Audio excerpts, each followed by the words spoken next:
아줌마, 늙은이 냄새 나잖아. 에프킬라로 소독 좀 해. 그리고 배고프면 이거 우리 개도 안 먹는 건데 이거라도 먹어. 5천억 재산의 시어머니가 예비 며느리 앞에 무릎을 꿇고 있습니다. 차가운 바닥 위에서요. 살충제가 얼굴로 뿌려졌어요. 벌레 취급이었습니다. 눈앞에는 개밥 그릇이 놓여 있었어요. 예비 며느리는 손가락질하며 비웃고 있었습니다. 65평생 이런 굴욕은 처음이었어요. 그녀는 왜 이 지옥을 참고 있을까요? 이 끝에 무엇이 기다리고 있을까요? 사연을 시작하기 전 무료로 할 수 있는 구독과 좋아요 부탁드립니다. 어디서 듣고 계신지 댓글을 남겨주시면 그곳으로 행운이 닿을 수 있도록 염원하겠습니다. 손가락 관절이 우두둑 소리를 내며 꺾였습니다. 이 소리가 들릴 때면 누군가는 반드시 박살이 났습니다. 진수성찬 그룹의 윤명자 회장, 올해 65이었어요. 남편 없이 홀로 그룹을 일궈낸 여걸이었죠. 그날도 윤명자 회장은 이사회에서 횡령한 임원의 멱살을 쥐고 불호령을 내리고 있었습니다.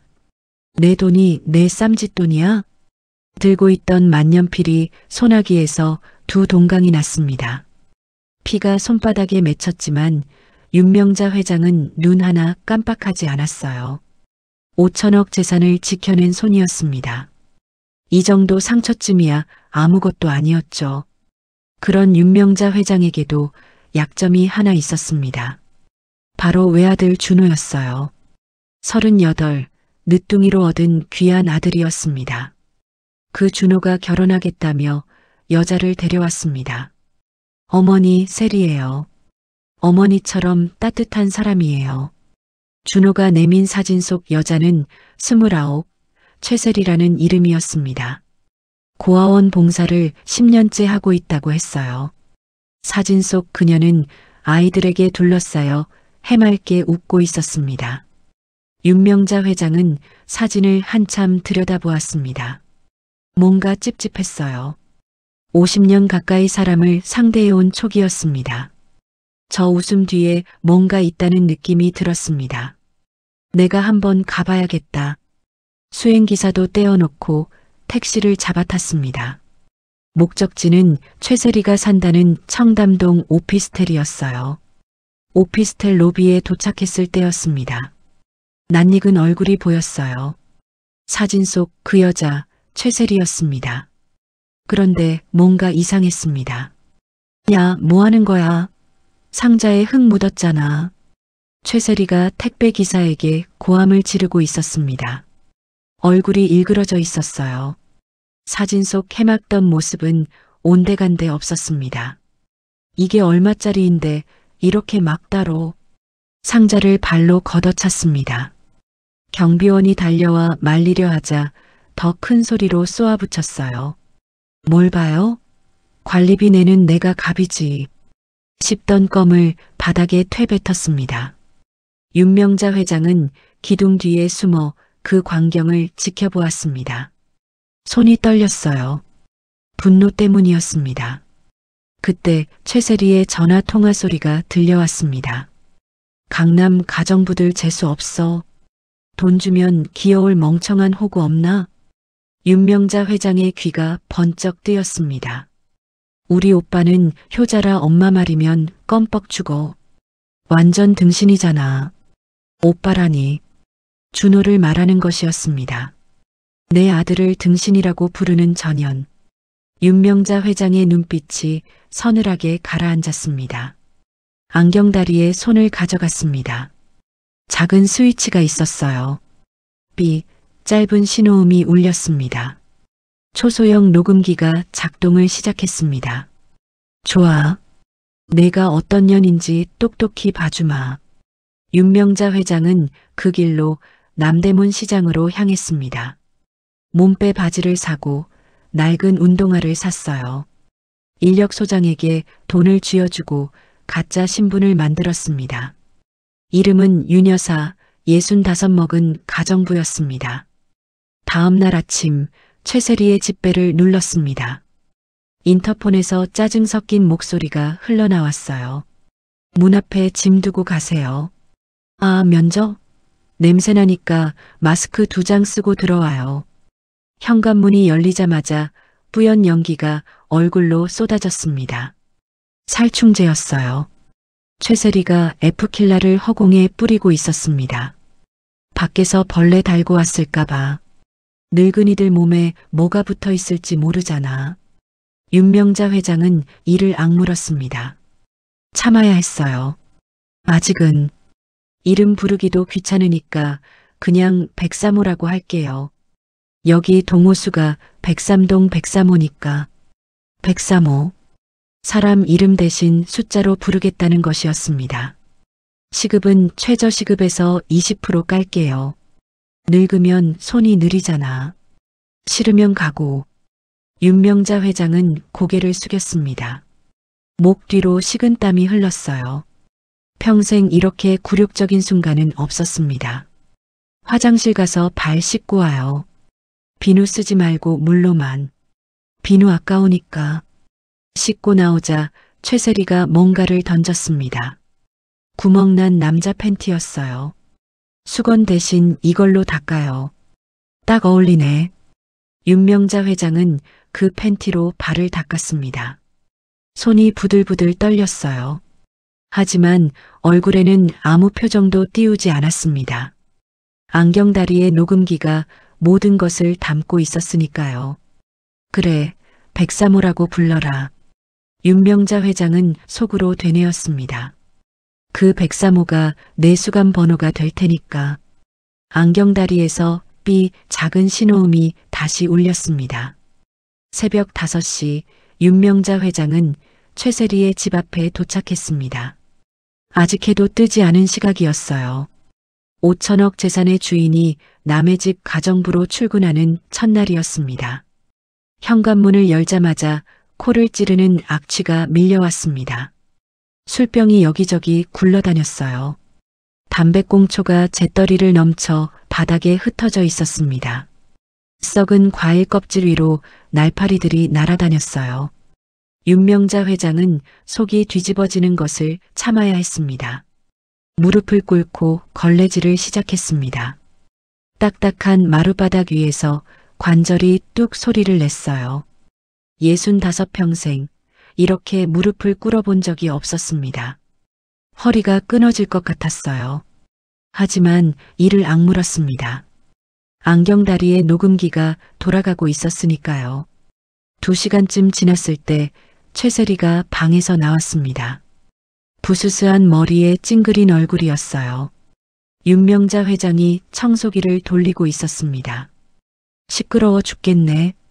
최세리가 마시던 생수병을 집어던졌습니다. 병이 윤명자 회장의 어깨를 스쳤어요. 귀 먹었어요? 아침부터 왜 이래? 윤명자 회장이 고개를 숙였습니다. 죄송합니다. 최세리가 코웃음을 쳤어요. 죄송하면 나가서 뒤지든가. 아침상을 차렸습니다. 정성껏 끓인 북엇국이었어요. 윤명자 회장이 평생 아들에게 끓여주던 그 맛이었습니다. 국물 한 입을 떠먹은 최세리의 얼굴이 일그러졌어요. 짜, 나 붓기 관리하는 거 몰라요? 이거 소금 테러야? 냄비째로 싱크대에 쏟아버렸습니다. 뜨거운 국물이 튀어 윤명자 회장의 발등에 떨어졌어요. 살이 벌겋게 익는 것이 느껴졌습니다. 비명을 삼켰습니다. 엄살 부리지 말아요. 약값 안 줄 거니까. 냄새나니까 빨리 치워요. 103호. 103호. 그 이름이 가슴에 못처럼 박혔습니다. 점심때가 되자 최세리는 족발을 시켜 먹었습니다. 기름진 고기 냄새가 집 안가득 퍼졌어요. 아침부터 아무것도 먹지 못한 윤명자 회장의 배에서 소리가 났습니다. 그 소리를 들은 최세리가 씩 웃었어요. 먹다 남은 뼈다귀 하나를 바닥에 던졌습니다. 배고프면 이거라도 빨아먹든가. 윤명자 회장은 그 뼈다귀를 주워 쓰레기통에 버렸습니다. 손이 떨렸어요. 분노 때문인지 굶주림 때문인지 알 수 없었습니다. 저녁 무렵 최세리가 냉장고에서 뭔가를 꺼내 던졌습니다. 유통기한이 일주일이나 지난 삼각김밥이었어요. 쓰레기 봉투값 아까우니까 아줌마가 먹어서 처리해요. 윤명자 회장은 그 삼각김밥을 들고 화장실로 들어갔습니다. 변기 뚜껑에 앉아 딱딱하게 굳은 밥을 씹었어요. 목구멍으로 넘어가지 않았습니다. 눈물이 볼을 타고 흘러내렸습니다. 안경을 벗어 녹음기를 확인했습니다. 빨간 불빛이 깜빡이고 있었어요. 오늘 하루 있었던 일이 모두 담겨 있었습니다. 잘 찍혔네. 아주 선명해. 윤명자 회장은 눈물을 닦고 일어섰습니다. 거울에 비친 자신의 모습을 보았어요. 초라하고 비참했습니다. 하지만 눈빛만은 살아있었습니다. 백사모. 그래, 지금은 내가 백사모야. 하지만 너는 곧 아무것도 없는 영우가 될 거야. 아무것도. 화장실 문을 열고 나왔습니다. 최세리는 소파에 누워 드라마를 보고 있었어요. 웃음소리가 거실에 울려 퍼졌습니다. 윤명자 회장은 그 웃음소리를 들으며 다시 걸레를 들었습니다. 복수의 그날이 올 때까지 참아야 했습니다. 그런데 윤명자 회장은 아직 모르고 있었습니다. 이 집에서 겪을 일들이 이제 겨우 시작이라는 것을요. 그렇게 일주일이 흘렀습니다. 윤명자 회장은 매일 새벽 5시에 출근해서 밤 10시가 넘어서야 집에 돌아갔어요. 몸은 만신창이가 되어갔지만 녹음기에는 최세리의 온갖 악행이 차곡차곡 쌓여갔습니다. 그날은 최세리의 친구들이 놀러오는 날이었습니다. 대낮부터 와인 파티를 연다고 했어요. 친구는 2명이었습니다. 앞장서서 남을 깔보는 한수진과 눈치만 보는 박예나였어요. 현관문이 열리자마자 한수진이 윤명자 회장을 위아래로 훑어보았습니다. 야, 이 할머니가 그 백사모야? 진짜 가난 냄새 난다. 최세리가 킥킥 웃었어요. 가까이 가지 마. 늙은이 냄새 올마. 그러더니 가방에서 에프킬라를 꺼내 윤명자 회장 주변에 뿌렸습니다. 마치 벌레를 쫓듯이요. 윤명자 회장은 이를 악물었습니다. 참아야 했어요. 아직은. 세 사람이 소파에 앉아 와인을 마시기 시작했습니다. 분위기가 무르익자 한수진이 윤명자 회장을 불렀어요. 아줌마 심심한데 트로트 하나 쳐봐요. 10,000원 줄게. 엉덩이 흔들어봐. 윤명자 회장이 고개를 저었습니다. 그건 못합니다. 최세리의 눈이 치켜 올라갔어요. 뭐, 분위기 깨게 왜 이래. 시급 깎는다. 윤명자 회장은 대답 대신 부엌으로 들어갔습니다. 안주를 준비해야 했어요. 냉장고에서 멜론과 하몽, 치즈를 꺼냈습니다. 접시에 예쁘게 담아 테이블에 내놓았어요. 박예나가 치즈를 집어들며 물었습니다. 야, 이 치즈 이름이 뭐더라? 까망 뭐시기? 최세리가 손을 내저었어요. 몰라, 그냥 곰팡이 치즈잖아. 윤명자 회장은 그 말을 듣고 한숨이 나왔습니다. 저건 까망베르 치즈였어요. 프랑스에서 직접 공수해온 최고급 치즈였습니다. 그걸 곰팡이 치즈라니. 입에서 저절로 말이 튀어나왔습니다. 새 뒤 까망베르. 프랑스어로 이건 까망베르라는 뜻이었어요. 순간 거실이 조용해졌습니다. 새쌍의 눈이 윤명자 회장을 향했어요. 뭐래? 방금 영어한 거야? 욕한 거야? 한수진이 눈을 동그랗게 뜨고 물었습니다. 윤명자 회장은 가슴이 철렁 내려앉았어요. 실수였습니다. 30년 전 프랑스 유학 시절에 익힌 불어가 무심코 튀어나온 것이었어요. 재빨리 고개를 숙이고 사투리를 섞어 말했습니다. 아, 아니요. 까만 뼈다귀라고 했슈. 시골 사투리여유. 최세리가 코웃음을 쳤어요. 깜짝이야. 무식한 게 어디서 웅얼거려. 불어라도 하는 줄 알았네. 세 사람이 깔깔대며 웃었습니다. 윤명자 회장은 속으로 비웃었어요. 무식한 건 누구인지, 까망베르도 모르면서 남을 무시하다니. 파티가 한창일 때 최세리가 윤명자 회장을 불러 세웠습니다. 테이블이 좁으니까 저기 서 있어요. 그러더니 쓰레기가 담긴 접시를 윤명자 회장 손에 쥐어주었어요. 사람을 쓰레기통 취급하는 것이었습니다. 윤명자 회장은 묵묵히 서 있었습니다. 10분이 지나자 팔이 저려왔어요. 무심코 자세를 바꾸었습니다. 그 순간 최세리가 먹던 포크를 집어던졌습니다. 포크가 날아와 윤명자 회장의 앞치마에 꽂혔어요.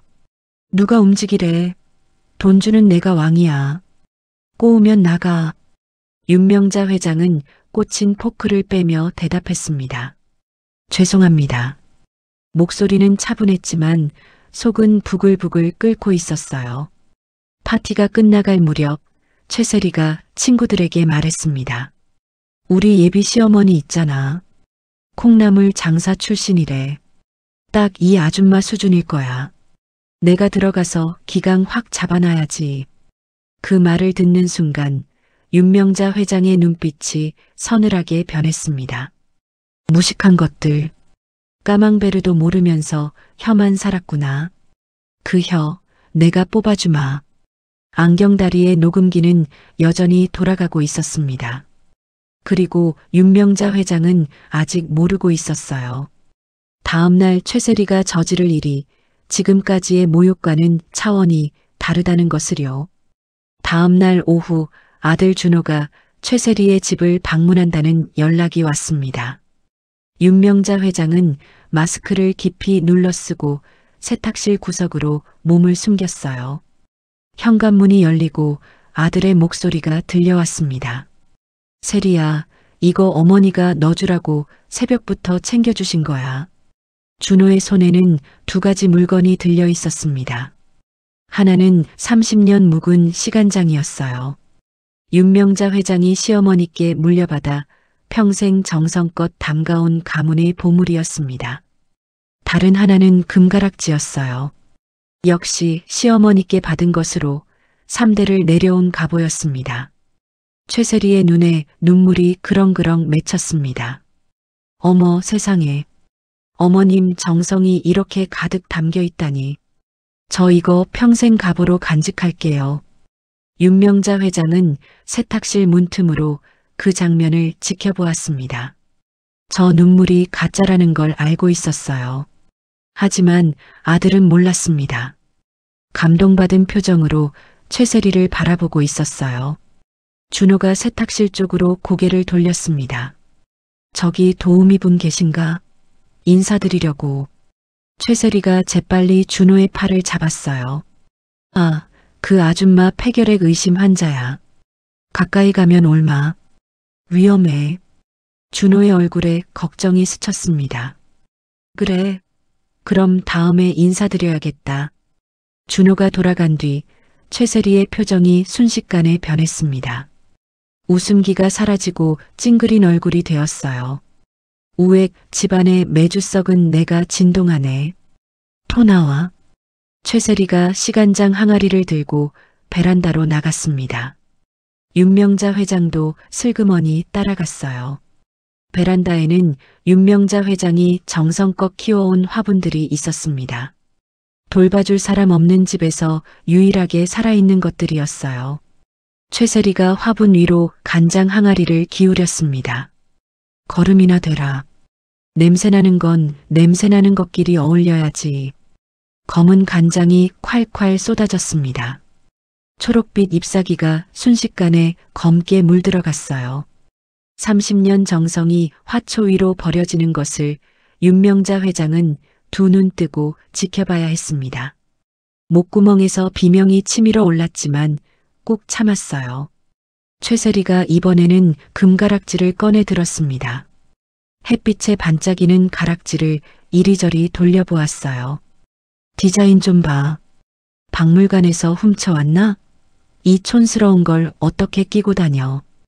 바닥에 던졌습니다. 발로 툭 차버렸어요. 반지가 대굴대굴 굴러가 소파 및 먼지 구덩이로 들어갔습니다. 아줌마, 저거 주워서 팔아먹든지 엿 바꿔먹든지 해요. 내 눈앞에서 치워. 윤명자 회장은 무릎을 꿇고 소파 밑을 더듬었습니다. 손가락 끝에 차가운 금속이 닿았어요. 반지를 꺼내 손바닥에 올렸습니다. 시어머니의 얼굴이 떠올랐어요. 평생 농사 짓느라 거칠어진 손으로 이 반지를 건네주시던 그날이요. 그날 저녁 윤명자 회장은 쓰레기장에서 검게 죽어버린 화초를 발견했습니다. 간장 냄새가 코를 찔렀어요. 윤명자 회장은 그 화분을 끌어안고 오열했습니다. 소리 없이 어깨만 들썩이며 울었어요. 전화기를 꺼내 비서실장에게 전화했습니다. 박 비서, 인연이 내 간장을 화초에 부었어. 준비해. 인연이 가장 아끼는 것도 내가 똑같이 망쳐줄 테니까. 전화를 끊고 윤명자 회장은 하늘을 올려다보았습니다. 눈물이 볼을 타고 흘러내렸어요. 하지만 눈빛은 칼날처럼 날카로웠습니다. 내 정성을 똥물 취급했어? 좋아. 내 인생을 똥물로 만들어주마. 그런데 윤명자 회장은 아직 몰랐습니다. 이보다 더한 일이 곧 벌어질 거라는 것을요. 바로 다음 주 그녀의 심장을 완전히 무너뜨릴 일이 기다리고 있었습니다. 그로부터 며칠이 지났습니다. 윤명자 회장의 몸에는 멍과 화상 자국이 늘어만 갔어요. 하지만 녹음기에 담긴 증거도 함께 늘어나고 있었습니다. 그날 오전 최세리가 화장실 청소 상태를 검사하겠다며 윤명자 회장을 불렀습니다. 변기 주변을 손가락으로 훑어보더니 인상을 팍 찌푸렸어요. 여기 물때 있잖아. 백내장이에요? 왜 안 닦아? 윤명자 회장이 고개를 숙였습니다. 청소 도구가 없어서 그랬습니다. 최세리의 눈이 번뜩였어요. 세면대 위에 놓인 윤명자 회장의 개인 칫솔을 집어들었습니다. 새 칫솔이었어요. 어제 퇴근길에 편의점에서 산 것이었습니다. 이걸로 닦아요. 칫솔모가 미세해서 잘 닦이겠네. 윤명자 회장의 손이 떨렸습니다. 그건 제 칫솔인데요. 최세리가 코웃음을 쳤어요. 그래서요? 아줌마 입이나 변기나 뭐가 달라요? 주머니에서 5만원권 한 장을 꺼내 구겨서 바닥에 던졌습니다. 팁 줄 테니까 빨리 닦아요. 윤명자 회장은 자신의 칫솔로 변기를 닦았습니다. 손이 부들부들 떨렸어요. 평생 이런 치욕은 처음이었습니다. 최세리는 그 모습을 휴대폰으로 촬영하며 킥킥거렸어요. 아 웃겨. 이거 친구들한테 보여줘야지. 오후가 되자 최세리가 윤명자 회장을 컴퓨터 앞에 앉혔습니다. 내 인스타그램에 칭찬 댓글 100개 달아요. 아이디 만들어서. 윤명자 회장이 컴퓨터 앞에 앉았습니다. 키보드에 손을 올리는 순간 화면에 자동으로 아이디가 떴어요. 예전에 이 컴퓨터를 잠깐 빌려 쓴 적이 있었거든요. 그때 로그인했던 정보가 남아 있었습니다. 문제는 그 아이디였습니다. 아이디 옆에 황금빛 마크가 빛나고 있었어요. 진수성찬 그룹 회장 전용 계정이었습니다. 최고급 회원만 받을 수 있는 표시였어요. 그때 최세리가 뒤에서 화면을 들여다보았습니다. 이 아이디 뭐예요? 옆에 황금색 마크가 왜 있어? 윤명자 회장의 등 뒤로 식은땀이 흘렀습니다. 심장이 쿵쾅쿵쾅 뛰었어요. 들키면 안 되었습니다. 아직 복수가 끝나지 않았으니까요. 재빨리 머리를 굴렸습니다. 아, 이거요. 전에 일하던 집 사모님이 쓰시던 건데 로그아웃을 안 했나 봐요. 제가 컴퓨터를 잘 몰라서. 최세리가 화면을 유심히 보았습니다. 윤명자 회장은 숨을 참았어요. 1초가 1년처럼 길게 느껴졌습니다. 그 사모님 부자인가 보네. 아줌마 같은 거지가 이런 아이디를 가질 리가 없지. 최세리가 관심을 끊었습니다. 윤명자 회장은 속으로 안도의 한숨을 내쉬었어요. 위기를 넘겼습니다. 저녁 무렵 최세리가 마라탕을 시켜 먹었습니다. 매운 국물이 그릇에 가득 담겨 있었어요. 윤명자 회장이 빨래를 개고 있는데 갑자기 최세리가 소리를 질렀습니다. 아씨, 빨래 잘못해서 정전기 났잖아. 뜨거운 마라탕 국물이 윤명자 회장의 발등에 쏟아졌습니다. 살이 벌겋게 익어갔어요. 비명을 삼켰습니다. 소리내면 또 무슨 봉변을 당할지 몰랐으니까요. 그날 밤 윤명자 회장은 자신의 방에서 화상 연고를 발랐습니다. 발등이 욱신욱신 쑤셨어요. 하지만 더 중요한 일이 있었습니다. 방 한쪽에 놓인 게 밥그릇 밑에 손을 넣었습니다. 초소형 카메라가 숨겨져 있었어요. 각도를 살짝 조절했습니다. 거실이 더 잘 보이도록요. 녹음기만으로는 부족했습니다. 영상으로 남겨야 확실했어요. 법정에서 쓸 증거였으니까요. 들킬 뻔했네. 하지만 넌 이미 내 카메라 안에 다 들어왔어. 윤명자 회장은 창밖의 어둠을 바라보며 중얼거렸습니다. 복수의 그날이 점점 가까워지고 있었어요. 그런데 윤명자 회장은 예상하지 못했습니다. 다음 날 벌어질 일이 그녀의 심장을 완전히 산산조각 낼 거라는 것을요. 며느리의 학대보다 더 큰 배신이 기다리고 있었습니다. 그것도 가장 사랑하는 사람에게서요. 8월의 폭염이 한창이었습니다. 기온이 38도를 찍은 날이었어요. 최세리의 집 에어컨은 하루 종일 빵빵하게 돌아갔지만 윤명자 회장이 머무는 작은 방에는 선풍기 하나 없었습니다. 그날 오후 아들 준호가 예고 없이 찾아왔습니다. 초인종이 울리는 순간 최세리의 얼굴이 굳어졌어요. 윤명자 회장 쪽을 힐끗 보더니 급하게 손짓했습니다. 아줌마, 저쪽으로 들어가요. 빨리. 최세리가 가리킨 곳은 창문 하나 없는 보일러실이었습니다. 폭염 속에서 보일러 열기까지 더해진 그곳은 찜통이나 다름없었어요. 오빠 갈 때까지 숨소리도 내지 마세요. 기침이라도 하면 가만 안 둬요. 문이 닫혔습니다. 바깥에서 잠금 소리가 들렸어요. 윤명자 회장은 어둠 속에서 벽을 더듬었습니다. 뜨거운 공기가 폐를 짓눌렀어요. 숨을 쉴 때마다 목이 타들어가는 것 같았습니다. 얼마나 시간이 지났을까요? 문틈으로 고기 굽는 냄새가 스며들어왔습니다. 지글지글 기름 튀는 소리가 들렸어요. 한우 냄새였습니다. 아침부터 아무것도 먹지 못한 윤명자 회장의 배에서 꼬르륵 소리가 났어요.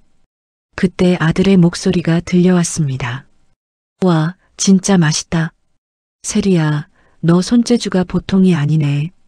최세리의 앙칼진 웃음소리가 이어졌어요. 그래요? 오빠 입맛에 맞아서 다행이다.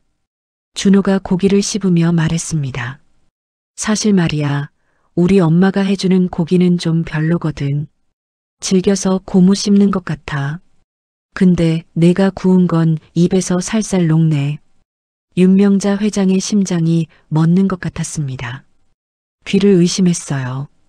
방금 뭐라고 했지? 고무 씹는 것 같다고? 38년이었습니다.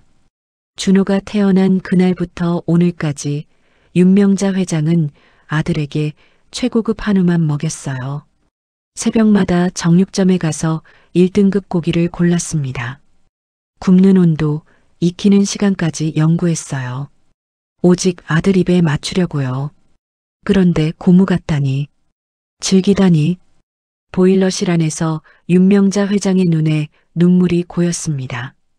뜨거운 열기 때문인지 아들의 말 때문인지 알 수 없었어요. 최세리의 목소리가 또 들려왔습니다. 어머, 어머님 솜씨가 그랬구나. 나중에 내가 요리 좀 가르쳐 드려야겠네. 준호가 맞장구를 쳤어요. 그래줘. 엄마는 시장 입맛이라 세련된 맛을 잘 몰라. 시장 입맛. 그 말이 비수처럼 가슴에 박혔습니다. 윤명자 회장은 입을 틀어막고 울었어요. 소리가 새어나가면 안 되었습니다. 어깨만 들썩들썩 움직였어요. 며느리가 못되게 구는 건 참을 수 있었습니다. 하지만 아들이었어요. 평생을 바쳐 키운 내 아들이 나를 비웃고 있었습니다. 시간이 얼마나 흘렀는지 몰랐어요. 어느새 바깥이 조용해졌습니다. 준호가 간 모양이었어요. 그런데 문은 열리지 않았습니다. 최세리가 윤명자 회장을 잊어버린 것이었어요. 1시간이 지났습니다. 2시간이 지났습니다. 윤명자 회장의 의식이 점점 흐려져 갔어요. 입술이 바짝 말랐습니다. 다리에 힘이 풀려 바닥에 주저앉았어요. 새벽 2시쯤이었을 겁니다. 보일러실 문이 열렸어요. 최세리가 서 있었습니다. 아이고 깜짝이야. 왜 아직 거기 있어요? 노크라도 하지. 진짜 멍청하기는. 윤명자 회장은 대답할 힘도 없었습니다. 탈진 상태였어요. 간신히 몸을 일으켜 현관으로 향했습니다. 잠깐 엘리베이터 타지 마세요. 땀 냄새 나니까 계단으로 가요. 20층이었습니다. 20층을 걸어 내려가야 했어요. 무릎이 후들거렸습니다. 계단을 내려가다 발이 꼬여 구를 뻔했어요. 난간을 붙잡고 간신히 버텼습니다. 1층에 도착했을 때 다리가 풀렸습니다. 기다리고 있던 박비서의 차 안에서 윤명자 회장은 그대로 기절했어요. 회장님, 정신 차리세요. 박비서의 다급한 목소리가 멀리서 들려왔습니다. 얼마 뒤 윤명자 회장이 눈을 떴습니다. 쉰 목소리로 말했어요. 박비서, 준호 그 녀석 상속 명단에서 빼버려. 박비서의 눈이 휘둥그레졌습니다. 회장님, 그게 무슨 말씀이세요? 윤명자 회장은 대답하지 않았습니다. 창밖을 바라보았어요. 새벽 어둠 속에 별이 총총했습니다. 그 별들이 흐릿하게 번져 보였어요. 눈물 때문이었습니다. 며느리보다 아들이 더 원망스러웠어요. 평생을 바쳐 키운 아들이었는데 그 아들의 입에서 나온 말이 가슴을 갈기갈기 찢어 놓았습니다.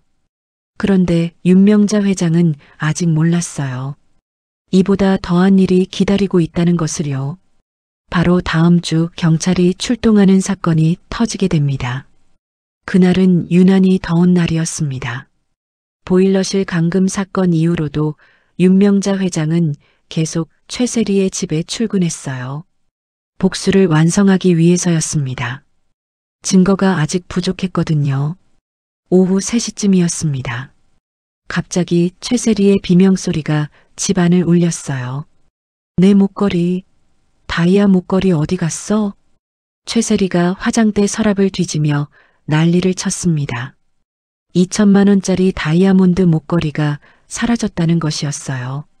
서랍을 엎고 옷장을 뒤지고 침대 밑까지 살펴보았습니다. 그러다 갑자기 고개를 돌려 윤명자 회장을 노려보았어요. 아줌마, 당신이지? 당신이 훔쳤지? 윤명자 회장이 고개를 저었습니다. 전 모르는 일입니다. 최세리가 성큼성큼 다가왔어요. 윤명자 회장의 뺨을 세게 밀쳤습니다. 거짓말하지 마. 이 집에 나랑 아줌마밖에 없잖아. 거지 근성 어디 가겠어? 최세리가 윤명자 회장의 가방을 낚아챘습니다. 지퍼를 열고 안에 든 것들을 바닥에 쏟아부었어요. 관절염 파스, 손자 사진, 낡은 지갑, 목캔디 몇 개가 바닥에 흩어졌습니다. 목걸이는 없었어요. 하지만 최세리는 물러서지 않았습니다. 몸에 숨겼지? 겉옷 벗어요. 안 벗으면 내가 가위로 찢어발길 테니까. 윤명자 회장의 손이 떨렸습니다. 65평생 이런 수치는 처음이었어요. 하지만 버텼습니다. 겉옷을 벗을 수 없었어요. 안경에 녹음기가 있었으니까요. 목걸이 안 훔쳤습니다. 제발 믿어주세요. 최세리의 눈이 더 험악해졌어요. 좋아. 경찰 부를 테니까 거기서 실컷 발뺌해봐. 최세리가 전화기를 들었습니다. 경찰서에 신고했어요. 여기 도둑이 있어요. 가정부가 제 목걸이를 훔쳐갔어요. 빨리 와주세요. 15분 뒤 경찰 2명이 도착했습니다. 남자 경찰과 여자 경찰이었어요. 최세리가 악어의 눈물을 흘리며 달려갔습니다. 경찰관님, 저 아줌마가 2천만 원짜리 목걸이를 훔쳐갔어요. 제가 애지중지하던 건데 눈물을 뚝뚝 흘리며 연기했어요. 마치 드라마 여배우 같았습니다. 경찰들이 윤명자 회장에게 다가왔어요. 아주머니, 잠깐 서로 가시죠. 몇 가지 확인할 게 있습니다. 윤명자 회장은 당황하지 않았습니다. 안경 녹음기가 모든 것을 담고 있었으니까요. 하지만 비서실장에게 연락은 해야 했어요. 주머니에서 휴대폰을 꺼내려는 순간이었습니다. 최세리가 번개같이 손을 뻗어 휴대폰을 낚아챘어요. 어디다 전화하려고? 공범한테 연락해서 증거인멸하려는 거지? 휴대폰을 바닥에 내리쳤습니다. 화면이 산산조각 났어요. 윤명자 회장의 심장이 철렁 내려앉았습니다. 하지만 안경이 있었어요. 녹음기는 무사했습니다. 남자 경찰이 난감한 표정을 지었어요. 아주머니, 일단 소지품 검사 좀 하겠습니다. 여자 경찰이 윤명자 회장의 주머니를 뒤졌습니다. 꼬깃꼬깃 접은 10,000원짜리 3장이 나왔어요. 일주일치 시급이었습니다. 그걸 본 최세리가 달려들어 돈을 뺏었어요. 이거 봐.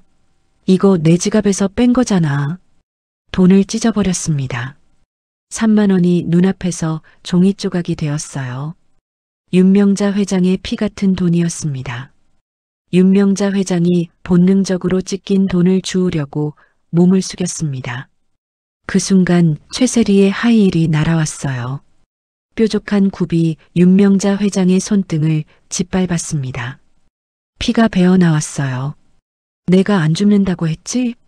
도둑년이 손버릇까지 나빠. 경찰들도 최세리의 행동에 당황한 기색이었습니다. 하지만 집주인의 신고였어요.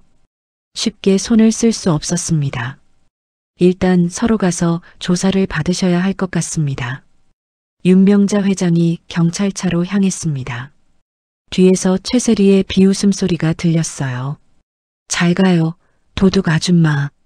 콩밥 맛있게 드시고. 경찰차 문이 열렸습니다. 윤명자 회장이 차에 오르기 직전 뒤를 돌아보았어요.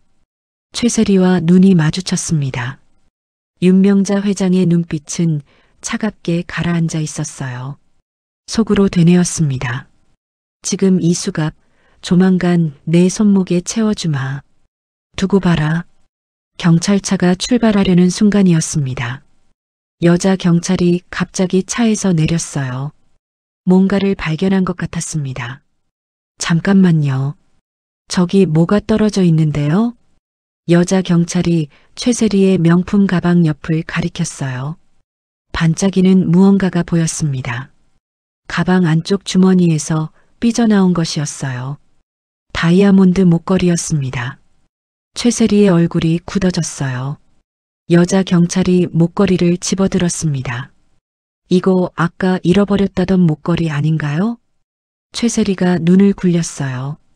어머, 여기 있었네? 아, 제가 깜빡하고 가방에 넣어뒀나 봐요. 실수예요, 실수. 희죽희죽 웃으며 둘러댔습니다. 경찰들의 표정이 싸늘하게 변했어요. 아주머니, 무고죄 아시죠? 최세리의 얼굴이 새파랗게 질렸습니다. 아니, 그게 아니라 진짜 깜빡한 거예요. 정말이에요.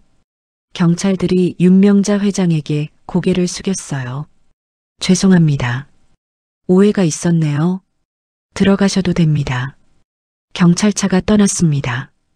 최세리는 현관 앞에 멍하니 서 있었어요. 윤명자 회장이 천천히 다가갔습니다. 사과 안 해요? 최세리의 얼굴이 일그러졌어요. 사과는커녕 더 독한 말이 튀어나왔습니다. 뭐요? 증거가 없어서 못 잡은 거지. 아줌마 같은 거지가 안 훔쳤을 리 없잖아. 윤명자 회장은 찢긴 손등을 내려다보았습니다. 피가 마르지 않았어요. 이 상처를 평생 기억할 것이었습니다. 조용히 돌아서서 엘리베이터를 탔습니다. 문이 닫히는 순간 중얼거렸어요. 오늘 일 절대 잊지 않는다. 100배로 갚아주마. 그런데 윤명자 회장은 아직 몰랐습니다. 최세리의 분노가 이제 막 폭발하려 한다는 것을요. 다음 날 상상도 못할 굴욕이 기다리고 있었습니다. 무릎 꿇은 회장님, 그리고 개밥 앞에 놓이게 될 줄은요. 다음 날 아침 윤명자 회장은 다시 최세리의 집 앞에 섰습니다. 어젯밤 내내 잠을 이루지 못했어요. 손등에 상처가 욱신거렸습니다. 하이힐에 밟혀 피가 맺힌 자국이었어요. 초인종을 누르자 문이 열렸습니다. 최세리가 서 있었어요. 어제와는 다른 표정이었습니다. 차갑고 무섭게 굳어 있었어요. 어제 내가 경찰한테 얼마나 망신당했는지 알아요? 윤명자 회장이 고개를 숙였습니다. 목걸이는 가방에서 나왔잖습니까? 최세리의 눈이 번뜩였어요. 그러니까 더 짜증난다고. 아줌마 같은 거지 때문에 내가 무고죄 우는 듣고 아줌마가 어디 숨겨뒀다가 가방에 넣은 거 아니야? 말도 안 되는 억지였습니다. 하지만 윤명자 회장은 반박하지 않았어요. 오늘 하루만 더 참으면 되었습니다. 증거는 거의 다 모았으니까요. 사과해요. 최세리가 턱을 치켜들었습니다. 뭐라고요? 사과하라고요. 무릎 꿇고 빌어. 윤명자 회장의 눈이 커졌어요. 사과를 해야 할 쪽은 최세리였습니다. 도둑 누명을 씌우고 돈을 찍고 손등을 밟은 건 최세리였으니까요. 내가 왜요? 잘못한 게 없는데. 최세리가 싸늘하게 웃었어요.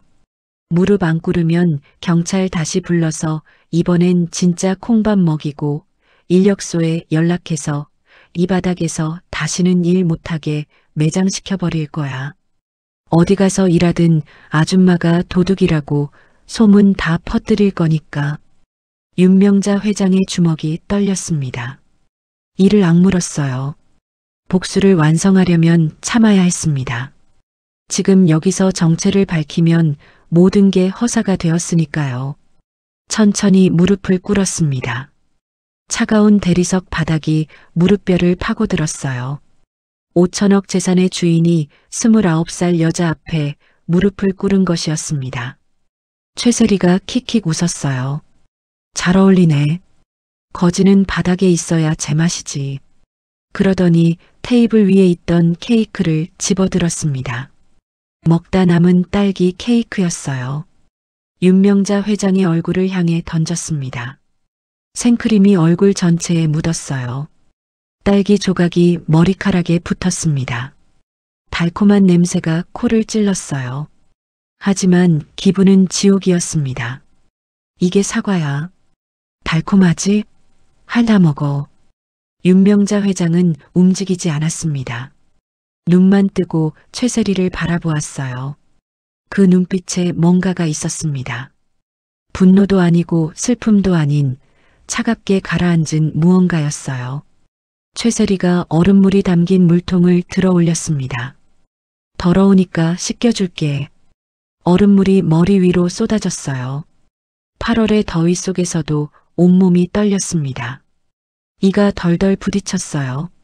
생크림과 물이 섞여 바닥에 흘러내렸습니다. 그때 최세리가 방 안쪽을 향해 소리쳤어요. 뽀삐야, 이리 와.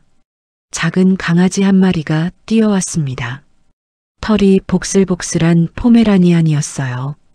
최세리가 주방으로 가서 뭔가를 들고 왔습니다. 개밥 그릇이었어요. 사료가 담겨 있었습니다. 윤명자 회장 앞에 그릇을 내려놓았습니다. 배고프지? 이거라도 먹어. 우리 집 뽀삐 사료가 아줌마 밥보다 비싸거든. 윤명자 회장은 그릇을 내려다보았습니다. 갈색 사료 알갱이들이 담겨 있었어요.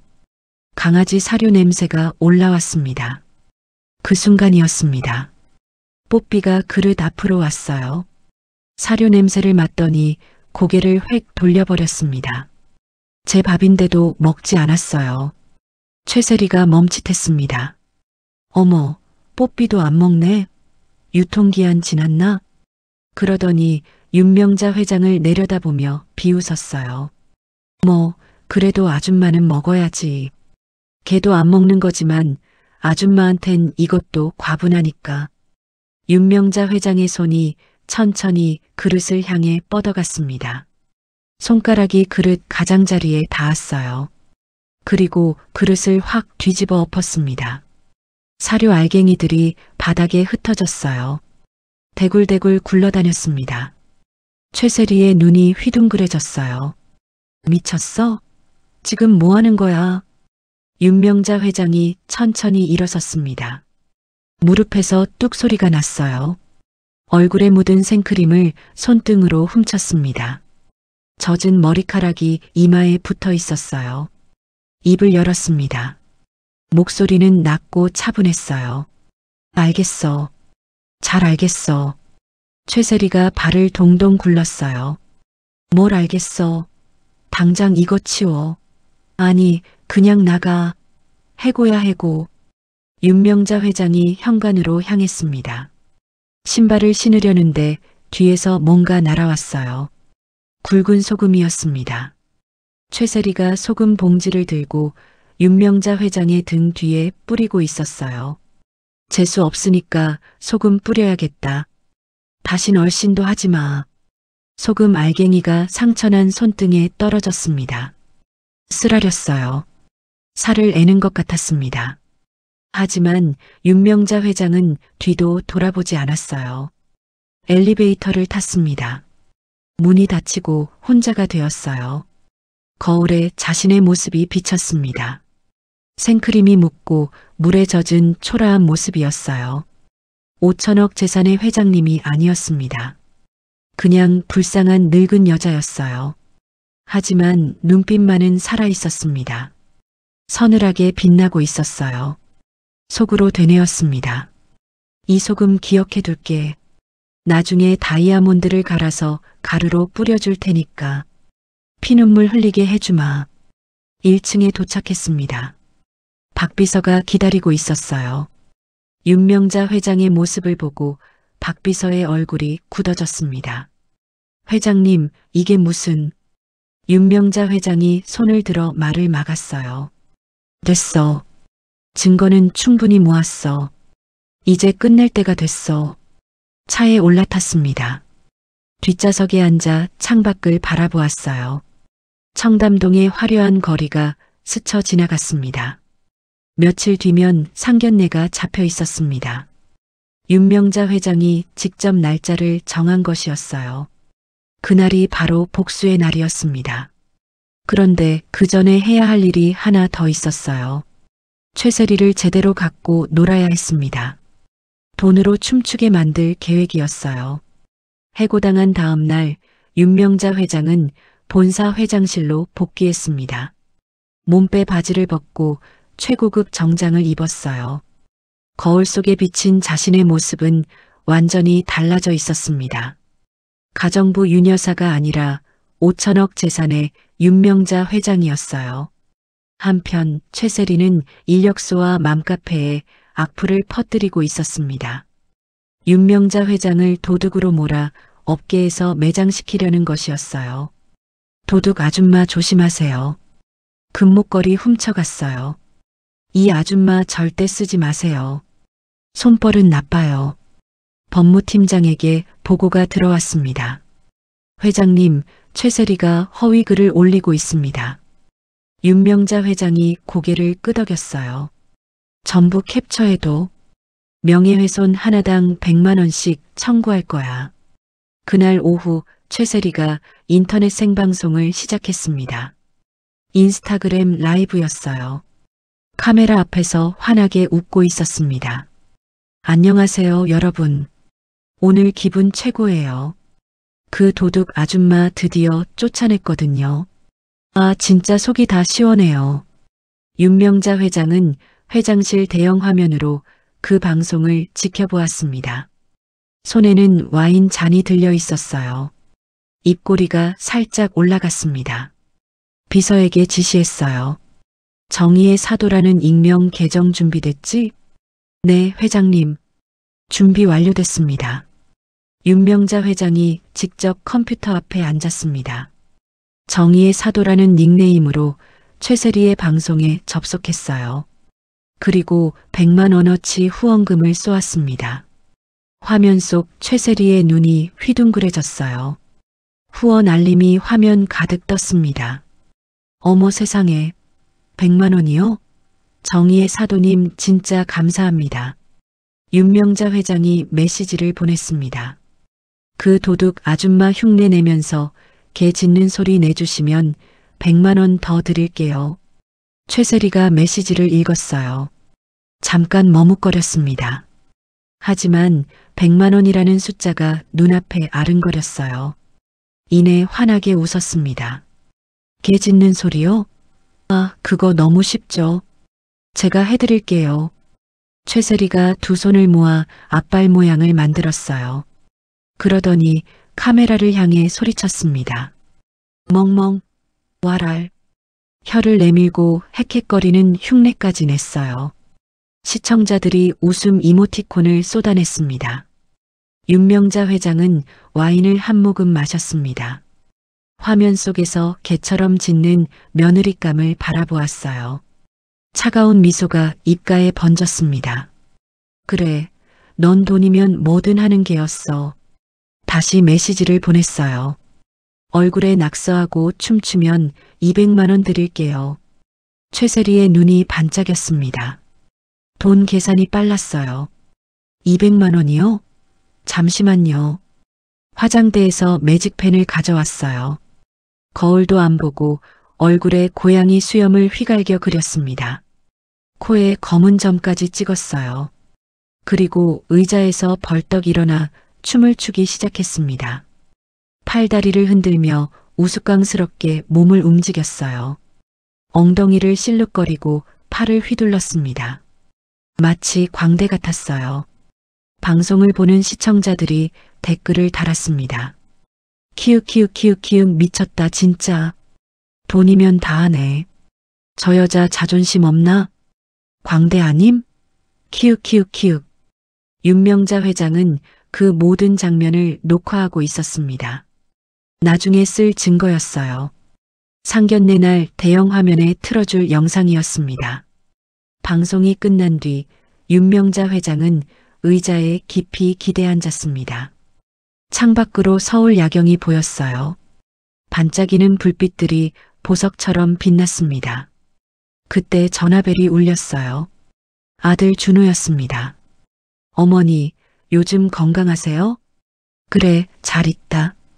넌 어떠냐? 저요? 저 요즘 고아원에 자주 가는데요. 거기 김 선생님이라고 참 좋은 분이 계세요. 나중에 소개해 드릴게요. 윤명자 회장의 눈썹이 올라갔어요. 김 선생님이라. 고아원 보육교사인 모양이었습니다. 아들의 목소리에서 설렘이 느껴졌어요. 그래, 나중에 보자꾸나. 전화를 끊고 윤명자 회장은 생각에 잠겼습니다. 최세리와 파혼시킨 뒤에 새 며느리감이 필요했어요. 김 선생님이라는 사람이 어떤 사람인지 알아봐야 했습니다. 하지만 그건 나중 일이었어요. 지금은 최세리에게 집중해야 했습니다. 비서실장에게 전화했어요. 상견례 날짜 잡아라. 일주일 뒤로. 장소는 우리 호텔 연회장이야. 네, 회장님. 알겠습니다. 그리고 현금 10억 준비해. 500원짜리 동전도 한 자루 준비하고.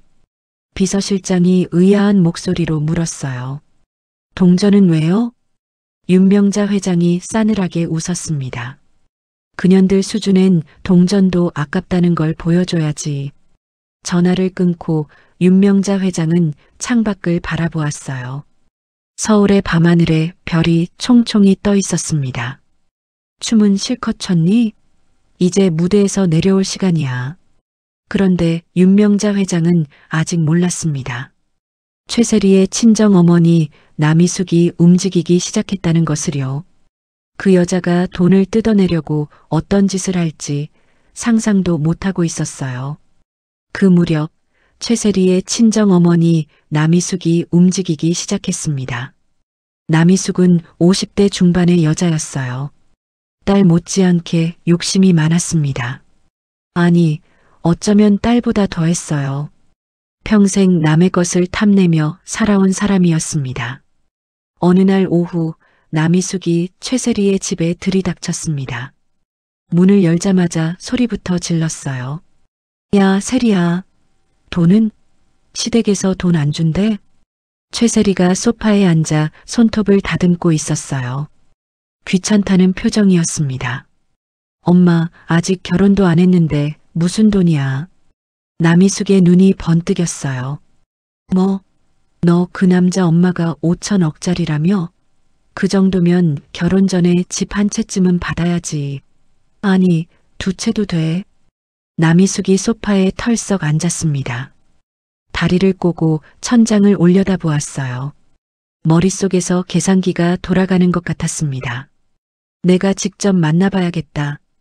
그 윤준호라는 애. 네가 못 뜯어내면 내가 뜯어내지. 다음 날 오후 남희숙은 준호를 불러냈습니다. 약속 장소는 강남의 호텔 커피숍이었어요. 준호가 도착하자 남희숙이 환하게 웃었습니다. 가짜 웃음이었어요. 아이고, 우리 사위. 실물이 더 잘생겼네. 우리 세리가 복 받았어. 준호가 어색하게 인사했어요. 안녕하세요, 어머니. 남희숙이 준호의 맞은편에 앉았습니다. 커피를 한 모금 마시더니 곧바로 본론으로 들어갔어요. 돌려 말할 줄 모르는 여자였습니다. 준호 씨, 우리 세리가 고생이 많아. 결혼 준비하느라 스트레스도 받고 잠도 못 자고. 그래서 말인데 집 한 채 정도는 해줘야 하지 않겠어? 준호의 눈이 커졌어요. 집이요? 그래, 청담동에 좋은 아파트 있더라. 30억짜리야. 그 정도는 시댁에서 해줘야지. 검사 사위 보려면 그 정도 성의는 있어야 하는 거 아니야? 준호는 말문이 막혔습니다. 아, 그리고 나한테도 생활비 좀 보내줘. 한 달에 500만 원이면 되겠다. 딸 시집 보내면 친정엄마 용돈도 주는 게 예의잖아. 결혼도 하기 전에 이런 요구를 받을 줄은 몰랐어요. 준호의 얼굴이 굳어졌습니다. 저기요. 어머니. 그건 제가 결정할 문제가 아니라서요. 남희숙의 표정이 순식간에 싸늘하게 변했어요.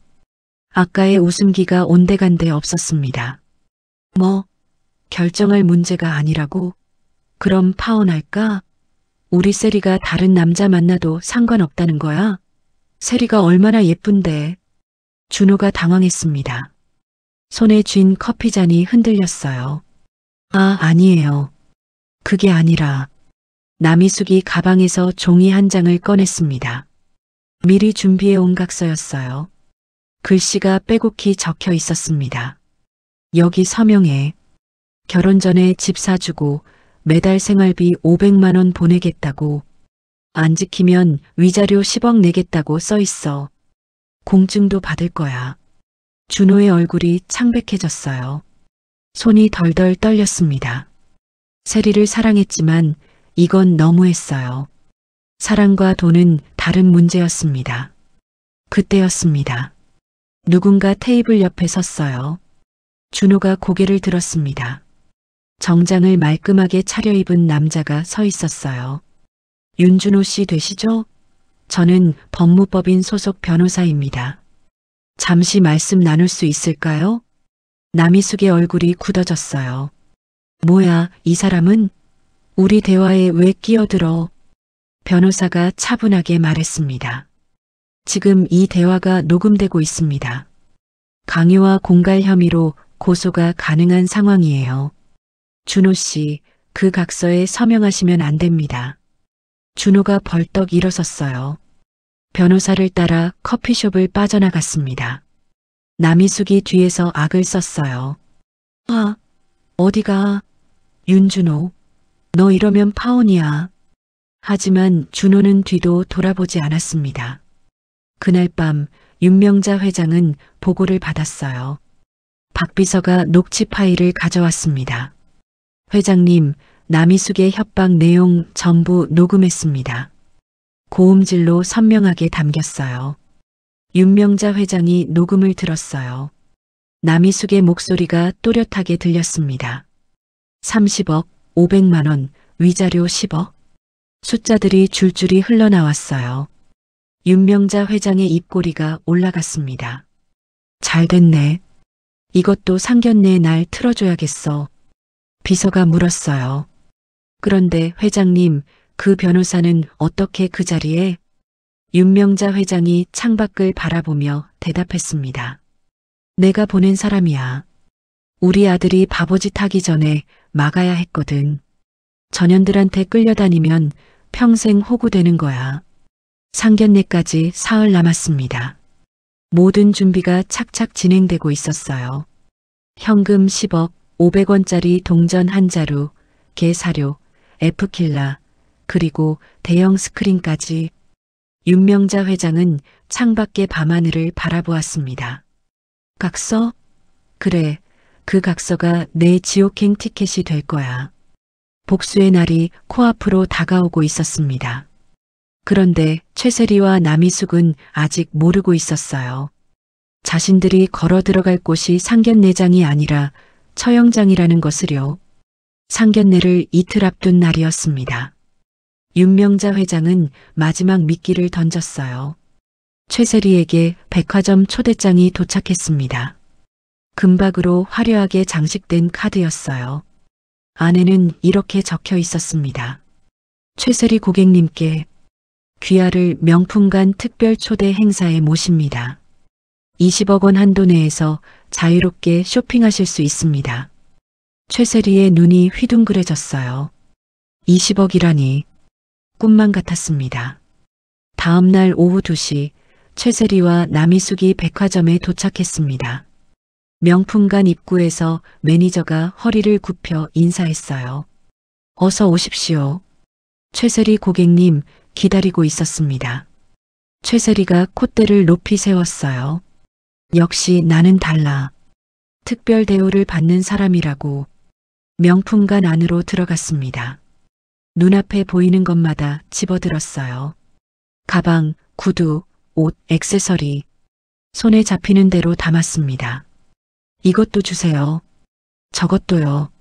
아, 이건 2개 주세요. 남희숙도 신이 났어요. 세리야, 나도 저거. 저 목걸이 예쁘다. 2시간 만에 2억 원어치를 담았습니다. 매니저가 미소를 지으며 물었어요. 결제는 어떻게 하시겠어요? 최세리가 눈을 깜빡였어요. 결제요? 협찬 아니에요? 매니저의 미소가 굳어졌습니다.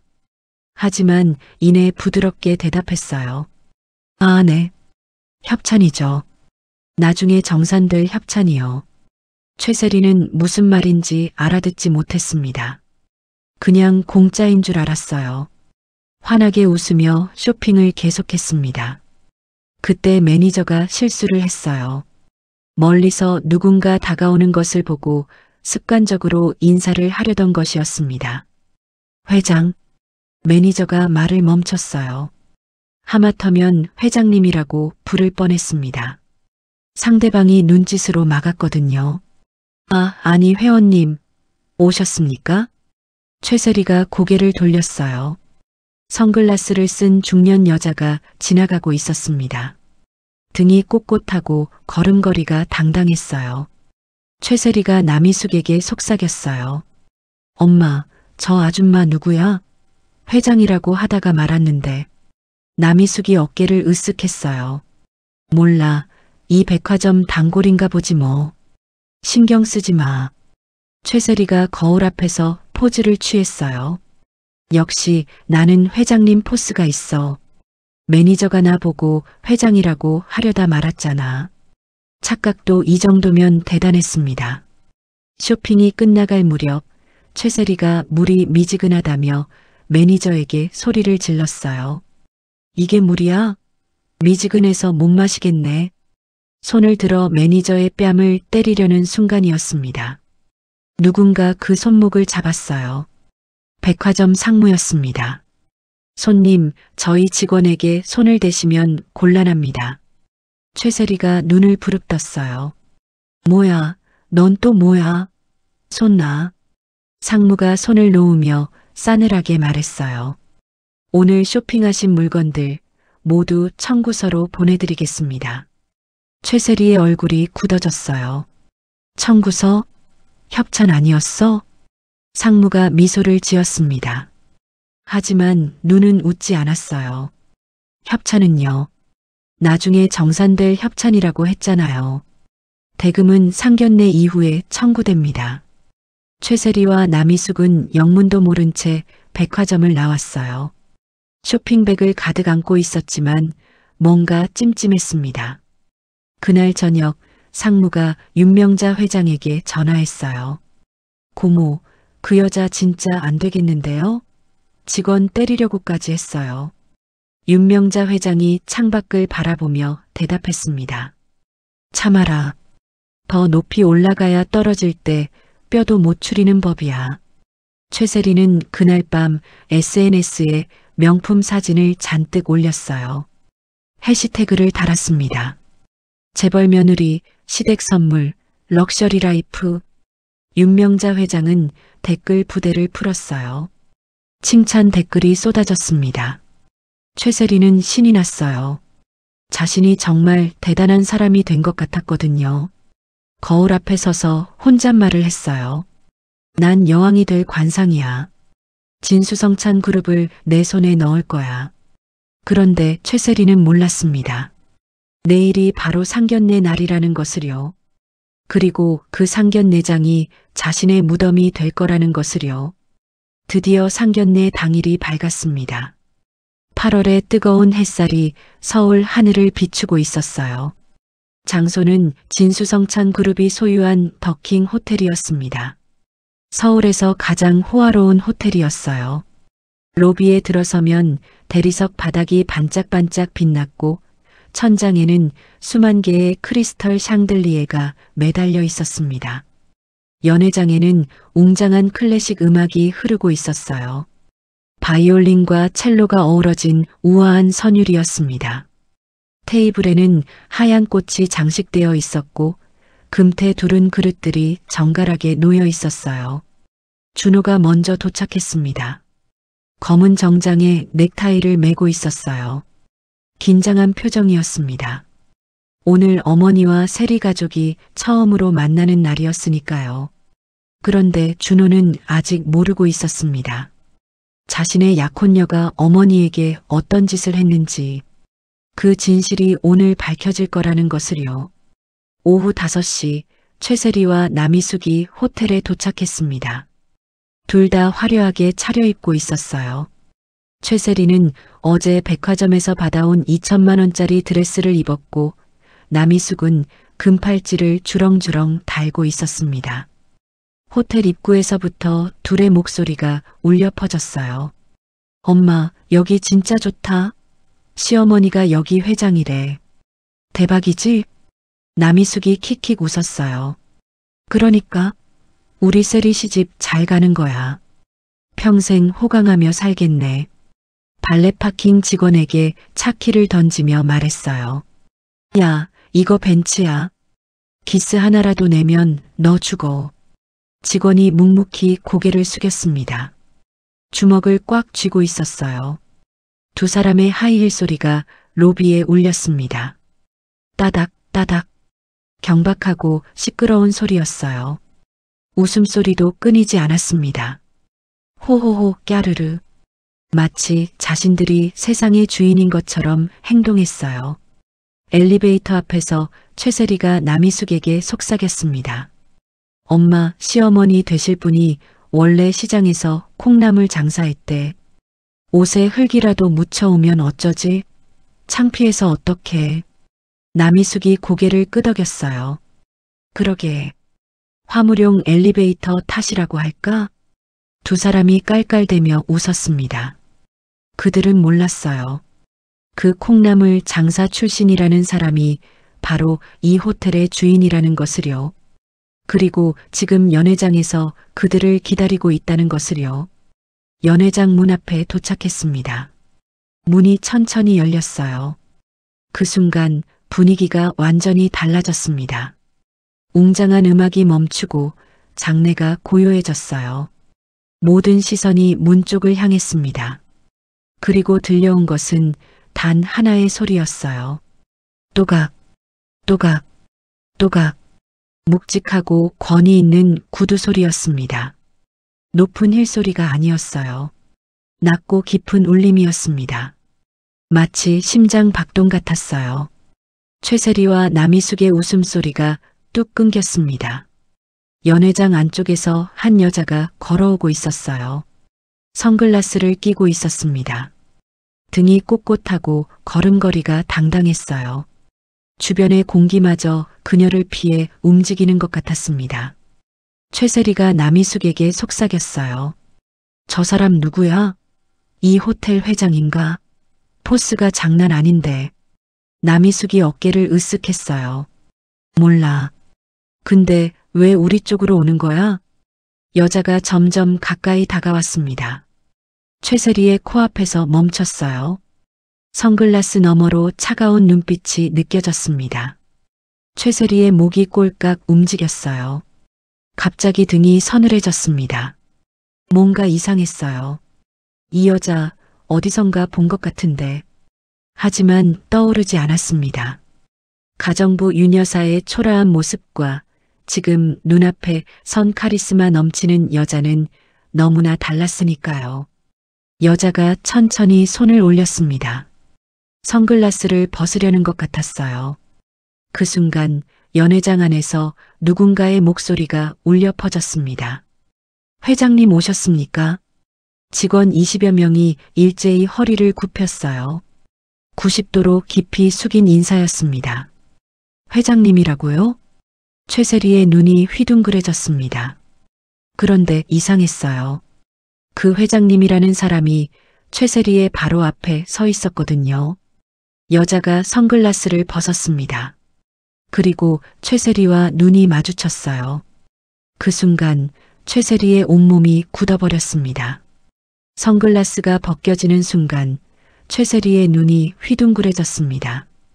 그 얼굴, 그 눈빛, 분명히 어디선가 본 적이 있었어요. 그런데 떠오르지 않았습니다. 화려한 정장을 입고 당당하게 서 있는 이 여자와 몸빼 바지를 입고 바닥을 기던 그 가정부는 너무나 달랐으니까요. 윤명자 회장이 천천히 상석으로 걸어갔습니다. 의자에 앉으며 손가락 관절을 꺾었어요. 우두둑. 그 소리를 듣는 순간 최세리의 등골이 서늘해졌습니다. 어디서 들어본 소리였어요. 분명히요. 그런데 어디서 들었는지 기억이 나지 않았습니다. 최세리가 당황한 목소리로 말했어요. 저기요. 여기가 제 자리인데요. 왜 거기 앉으세요? 윤명자 회장이 고개를 돌려 최세리를 바라보았습니다. 눈빛이 서늘했어요. 마치 얼음 같았습니다. 내 자리, 여기가? 최세리가 고개를 끄덕였어요. 아직 상황 파악이 안 됐습니다. 네, 저 오늘 상견례 하러 온 건데요. 시어머니 되실 분이 좀 있다가 오신대요.